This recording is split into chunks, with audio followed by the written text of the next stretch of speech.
Prayer is the first step. The second step is studying the Bible.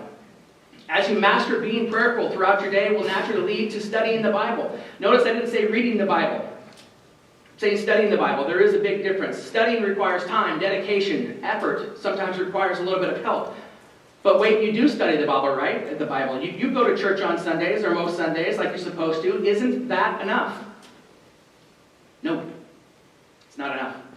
It's not even close to enough. And I'll show you why.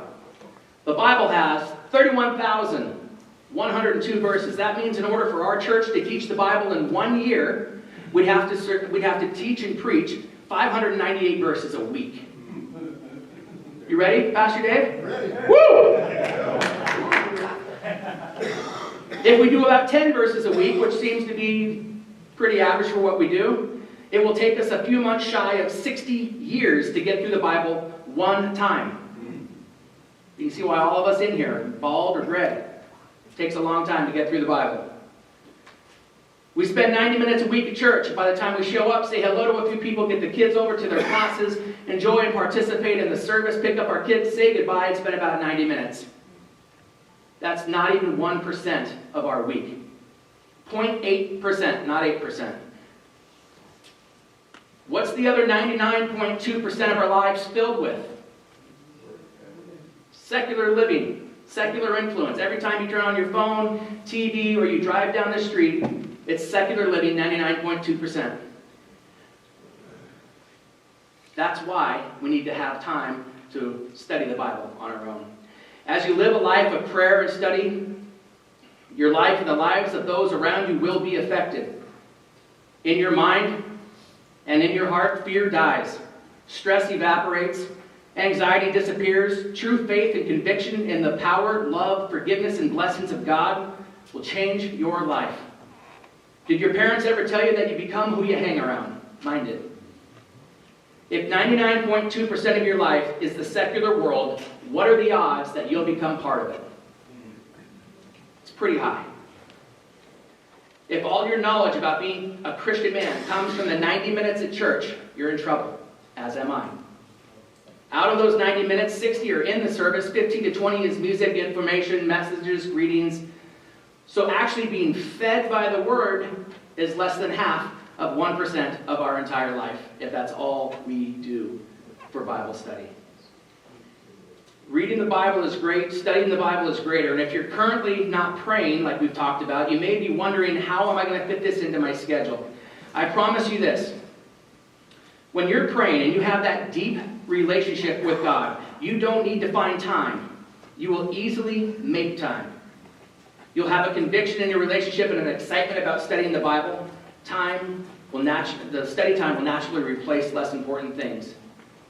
The difference between reading the Bible, gentlemen, and studying the Bible is a very important one. I read Romeo and Juliet, Grapes of Wrath, Catcher in the Rye, To Kill a Mockingbird, all those ones you had to read back in high school or in college. I can summarize them all, too. What I remember. I don't remember squat. And these are classic works of art. But none of them gave me the gift of forgiveness. None of them ever offered me everlasting life. None of them ever explained to me the past, present, and future as laid out by God. These books didn't teach me anything because I didn't study them, I read them. Studying the Bible means that we search for more than's just offered at the surface level of the text. Studying means that we read other books written by qualified men and women. It means that we read a passage and then we reread the passage. Read it a third time if needed. We learn a little bit about who wrote this book. Who they were, where they lived, what was going on. And all this information gives us a clear understanding of truly what the Bible is describing and teaching. Understanding that the book of Luke and Acts were both written by Luke. Okay, cool, that's helpful. Understanding that Luke was a physician gives more information. Studying overall involves the intention to learn and apply what you're reading. At least for me, the more I learn, the more I want to know. I find myself looking up the original Hebrew words in the Old Testament, looking up the original Greek words in the New Testament. I guess it's studying that you learn that the Old Testament was written in Hebrew and the New Testament was written in Greek. Today, with the internet, searching information has never been easier. We can easily search out different biblical translations. We can listen to different pastoral explanations. We can find any detail we want all through the internet. And there's no excuses because I already told God about the internet, so he knows. I let the cat out of the bag. So what is this all about? It sounds like the answer to everything is what we've been doing all along. I pray. I read the Bible. But the answer lies in our commitment, our focus, and our repetitions of these habits. A prayerful man, a studious man, becomes allergic to sin. Sin loses its power. Sin becomes ugly. Sin becomes hated. Sin causes you pain internally. It becomes detestable, like eating vegetables without cheese. Sin will always be a temptation. But through the power of prayer and regular study, you will be empowered to avoid it. We sin because we're weak. The Bible gives us strength. We sin because we're selfish. The Bible teaches us to be giving and to serve others. We sin because we want earthly things, yet nothing on earth is better than what awaits us in heaven. We sin looking for temporary, immediate gratification, yet an eternity in heaven isn't far away from us. It really seems like we sin because we're stupid. So join other stupid men who sin and join a group. Men's groups. There's many different kinds. There's Bible study groups. There's accountability groups. There's not a right or wrong. Join one that fits your needs. What is your major downfall? What is the sin that destroys you internally or externally? What is the sin that has your marriage on the rocks? What is the sin that is secret that only you and God know about? Every man has it. The questions we need to ask are, do you love God enough to hate your sin? Do you hate your sin enough to change? Do you feel pain internally when you sin? Do you make excuses for it? Do you really want it gone? Do you promise never to repeat it and then you fall again and again? Every man in here knows what that's like. Every man in here is a sinner. This is why men's groups are so important. You need to know that you're not the only one. That's right. You're not alone. Come on. I guarantee you whatever your sin is that's on your mind, there's someone sitting at the same table with you struggling with the same one. There's someone in here with something way worse. We're all the same in that category. We need to pray. We need to study. And we need each other.